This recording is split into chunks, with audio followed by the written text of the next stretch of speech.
किसी ऑर्गेनिज्म का, जैसे मैंने डिफरेंस बता रहा था ना, गुलाब अलग रखना है हमने, ट्यूलिप अलग रखना है और सनफ्लावर अलग रखना है, उनकी ग्रुपिंग्स करनी है तो हम क्या करेंगे, उसके लिए ग्रुपिंग्स करने के लिए क्या करेंगे?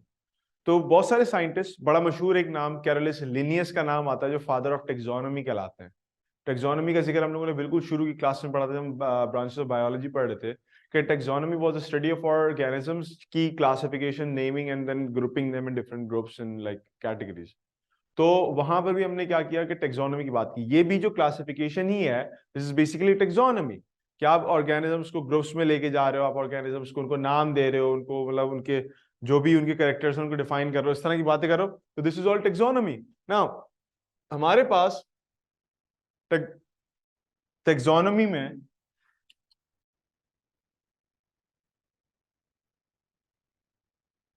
टेक्सोनॉमी में अगर बात की जाए तो टेक्सोनॉमी में ऑर्गेनिजम्स की क्लासिफिकेशन और उनको नाम देने का अमल होता है।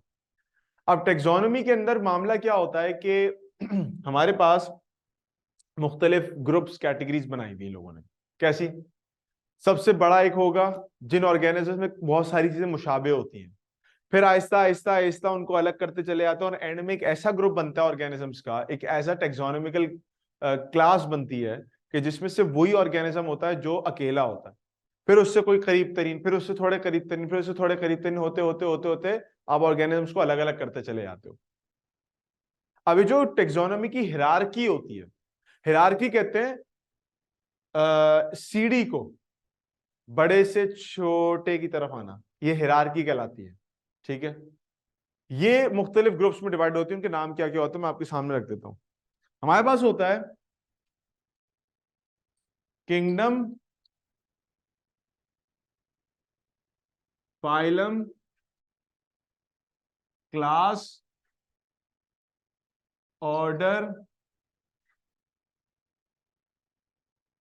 Family, genus, species. Kingdom, phylum, class, order, family, genus, species, ये आपके पास एक पीढ़ी है। ये कैसे चलती है? 1 2 3 4 इस तरह से करती चलती है। मिसाल के तौर पे चंद एक एग्जांपल देते हैं। जाहिर सी बात है आमतौर पे क्लासेस और ऑर्डर्स में हम थोड़ा बहुत ऊपर नीचे बात करेंगे, क्योंकि बहुत सारी चीजें हम नहीं देखते, याद नहीं करनी होती है हमें सच, लेकिन उसके बारे में बात करते हैं थोड़ा थोड़ा। मिसाल के तौर पे कोई किंगडम्स, किंगडम्स कितने हैं हमारे पास? हमारे पास टोटल 5 किंगडम्स होते हैं।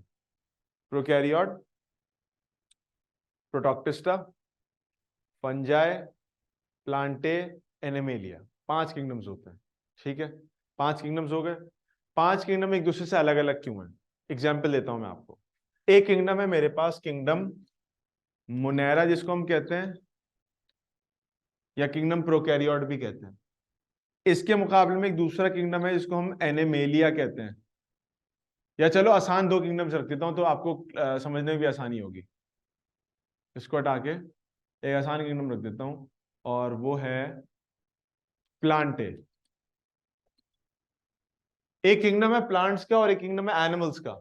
ठीक है, सब 5 किंगडम के नाम मैं एक साथ यहां लिख देता हूं। देखो, एक है मुनेरा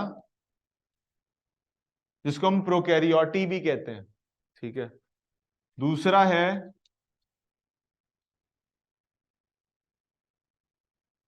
प्रोटोक्टिस्टा जिसको हम प्रोटिस्टा भी कहते हैं। ये दोनों के 2 अलग अलग नाम है। एक ग्रुप हो गया आपके पास किंगडम फंजाई का, एक हो गया प्लांटी का, और एक हो गया एनिमेलिया का। मोनेरा, प्रोटोक्टिस्टा, फंजाई, प्लांटी और एनिमेलिया, 5 किंगडम्स होते हैं, जिसमें से मैंने सिर्फ 2 सामने रखे हैं ताकि मैं उन 2 के कंपैरिजन आपको समझा सकूं कि why do we have kingdoms. Now kingdoms में एक चीज याद रखिएगा कि प्लांट्स आपके पास सारे मल्टी सेलुलर ऑर्गेनिजम्स होते हैं, एनिमल भी मल्टी सेलुलर होते हैं। तो फर्क क्या है दोनों के अंदर? प्लांट्स ग्रीन होते हैं, एनिमल्स ग्रीन नहीं होते। प्लांट्स अपना खाना खुद बनाते हैं, एनिमल्स नहीं बना सकते। ये वो डिफरेंसेस है जिसकी वजह से इनको अलग अलग ग्रुप में रख दिया। ठीक है, अब एनिमल्स के अंदर भी तो बहुत सारे डिफरेंसेस होंगे ना। कौन से? फॉर एग्जाम्पल, अब आपके पास आर्थ्रोपोड्स हैं। आर्थ्रोपोड एक एनिमल का बता रहा हूं, जिक्र कर रहा हूं। आर्थ्रोपोड्स हैं, आर्थ्रोपोडा। आर्थ्रोपोडा क्या है? हमारे पास हर वो ऑर्गेनिज्म जो कीड़े मकोड़ों में शुमार होता है, आमतौर पे उर्दू में इसको हम कीड़ा मकोड़ा कहते हैं, हशरात कहते हैं, वो आर्थ्रोपोड्स में शुमार किए जाते हैं। लेकिन एक अलग और ग्रुप भी है आर्थ्रोपोड से हटके, और वो ग्रुप कौन सा है वो आपने देखा होगा मोस्ट प्रॉब्ली, वो है हमारे पास मोलस्का का। मोलस्का क्या होता है? मोलस्का में आते हैं स्नेल।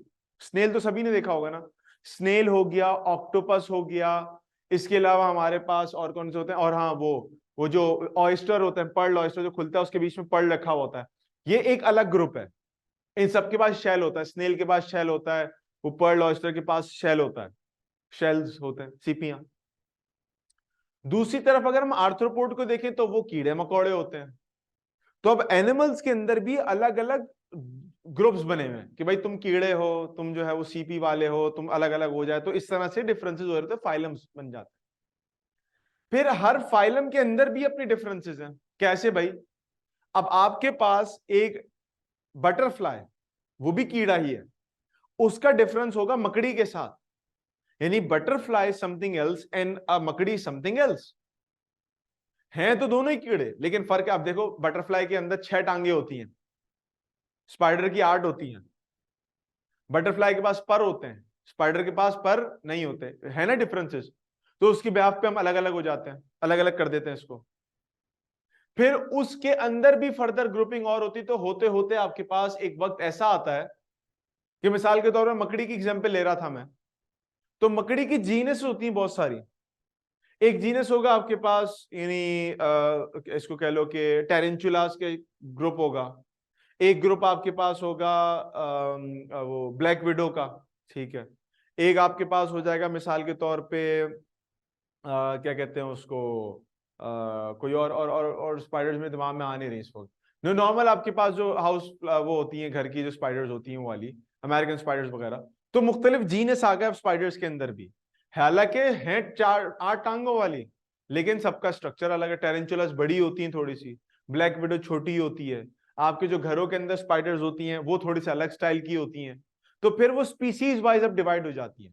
तो अब फायदा क्या है? देखो, समझने का मतलब क्या है, मैं जरा क्लास को वाइंड अप करते करते आखिरी बात समझा दूं।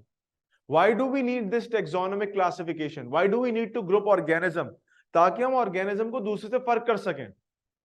पुराने वक्तों में ऐसा कुछ नहीं होता था। पुराने वक्त में होता था ये प्लांट है, ये एनिमल है, बस 2 ग्रुप हो गए और कोई बात नहीं होगी। लेकिन वक्त के साथ जब हमें ऑर्गेनिजम्स मिलते चले गए, तो हमने कहा भाई प्लांट में भी तो डाइवर्सिटी है। प्लांट के अंदर भी अभी अगर आप घर से बाहर निकलो तो आपको नीम का दरख्त मिल जाएगा। नीम के दरख्त को अगर देखो खजूर के साथ कंपेयर करके, तो जमीन आसमान का फर्क है दोनों में।